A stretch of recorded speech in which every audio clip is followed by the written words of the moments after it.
வாய் smell இருக்கிறவங்க ரெகுலரா beetroot juice குடிச்சு பாருங்க, உங்களுக்கு வாய் ஸ்மெல் கம்ப்ளீட்டா கியூர் ஆகும். ஏன்னா அந்த ஆசிட் பேலன்ஸ் அது கம்ப்ளீட்டா ரெகுலேட் பண்ணிட்டு உங்களுக்கு அந்த வாய்ஸ் துர்நாற்றமே இல்லாம ஆகும்.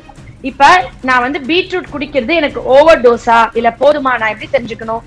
நான் குடிச்சு யூரின் ஒயிட்டாவே போயிட்டு இருக்குன்னா என் உடம்புல நைட்ரிக் ஆக்சைடு கம்மியா இருக்கு, பத்தல, இன்னும் கொஞ்சம் கூட பீட்ரூட் ஜூஸ் குடிக்கணும்னு அர்த்தம்.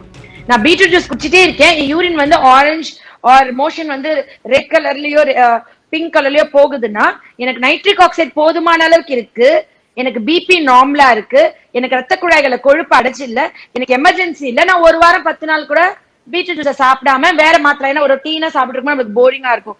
குழந்தையில இருந்து பெரியவங்க வரைக்கும் எல்லாருமே சாப்பிடலாம். இப்ப ரீசெண்டா நான் ஒரு பிளட் டெஸ்ட் எடுத்துட்டு எனக்கு விட்டமின் டி கம்மியா இருக்குன்னு சொல்லிட்டு ஒரு ஃபேஸ்புக் சைட்ல போட்டிருந்தேன். நிறைய பேர் நீங்க செக் பண்ணிட்டு நீங்க திருப்பி ரிப்போர்ட் போடணும்னு சொல்லியிருந்தாங்க.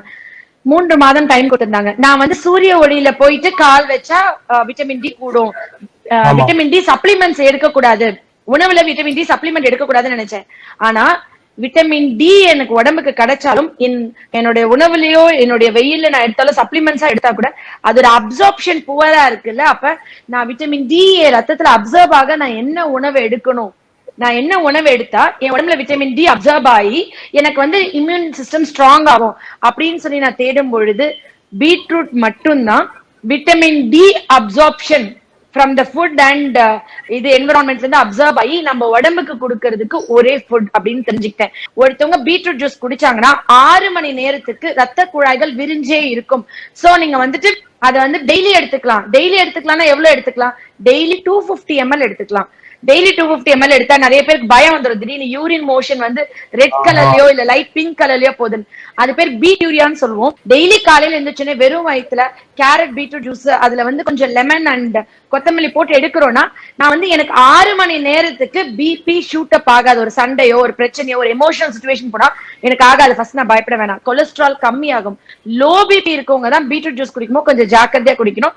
நீங்க டைரக்டா பீட்ரூட் ஜூஸ் குடிக்காம ஆப்பிள் பீட்ரூட் ஏபிசியா நீங்க மிக்ஸ் பண்ணி குடிச்சுக்கலாம். அதுவும் பாதி பீட்ரூட் தான் ஒரு நாளைக்கு எடுத்துக்கணும். நீங்க டிராவா 250 ml எடுக்க முடியாது. நிறைய பேர் சொல்லுவாங்க வாய் ஸ்மெல் இருக்கு மேம், ஏதாவது மருந்து கொடுங்க, வாய் ஸ்மெல் இருக்கு, நான் என்ன பண்ணணும், எப்படி என் வாய் ஸ்மெல் சரி பண்ணணும், வெளியே பப்ளிக்ல பேச பயமா இருக்கு, இதை பேச பயமா இருக்கு. வயிற்றுல இருக்கிற ஆசிட் லெவல் வயிறு புண்ணு இருந்தா வாய் ஸ்மெல் வரும். அப்ப அந்த ஆசிட் பேலன்ஸ் நீங்க சரி பண்ணணும்னு சொல்லுவோம். ஆனா இயற்கையா இது வரைக்கும் யாரும் டிப்ஸ் சொல்லிருக்குமா டாக்டர்ஸ் அப்படின்னு பாத்தீங்கன்னா, வாய் ஸ்மெல் இருக்கிறவங்க ரெகுலரா பீட்ரூட் ஜூஸ் குடிச்சு பாருங்க, உங்களுக்கு வாய் ஸ்மெல் கம்ப்ளீட்டா கியூர் ஆகும். ஏன்னா அந்த ஆசிட் பேலன்ஸ் அது கம்ப்ளீட்டா ரெகுலேட் பண்ணிட்டு உங்களுக்கு அந்த வாய்ஸ் துர்நாற்றமே இல்லாம ஆகும்.